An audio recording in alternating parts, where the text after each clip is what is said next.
Bonjour à tous. Alors aujourd'hui dans Dis-moi Mama, on va s'intéresser à la différence entre la colocation et le co-living. Les deux restent assez similaires, mais les différences peuvent se situer notamment en règle de réglementation. Dans le cadre de la colocation, chaque colocataire possède sa chambre dans un appartement ou une maison, mais partage les pièces de vie communes, la salle de bain, la cuisine, un séjour avec un ou plusieurs locataires. Le loyer global est l'ensemble des frais de l'appartement ou du logement, eau, électricité, gaz, internet, taxes d'habitation sont alors divisés par le nombre de résidents.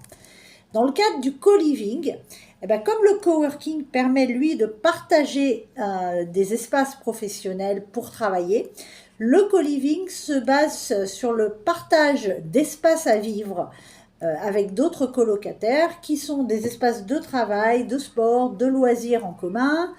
Par contre, chaque colocataire dispose d'une chambre individuelle et peut parfois même disposer d'une kitchenette et d'une salle de bain privée. Dans le cadre de la colocation, quel bail? Deux solutions, le bail unique ou le bail individuel. Le bail unique, lui, est signé par l'ensemble des colocataires et du bailleur. Il fixe un principe de solidarité entre les locataires et leurs garants en cas de défaut ou d'impayé de l'un d'entre eux.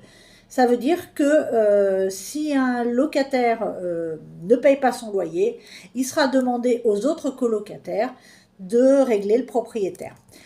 Le bail individuel, lui, divise le logement en parties privatives et en parties communes. Chaque colocataire règle son loyer individuellement et il n'existe pas de clause de solidarité entre les locataires, ce qui permet aussi de remplacer plus facilement des locataires qui partent.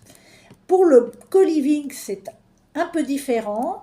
Il n'y a pas de statut juridique vraiment particulier car il ne s'agit pas réellement de la résidence principale du locataire parce que c'est très souvent des étudiants par exemple ou des travailleurs qui sont là en CDD ou pour des missions intérimaires on va dire.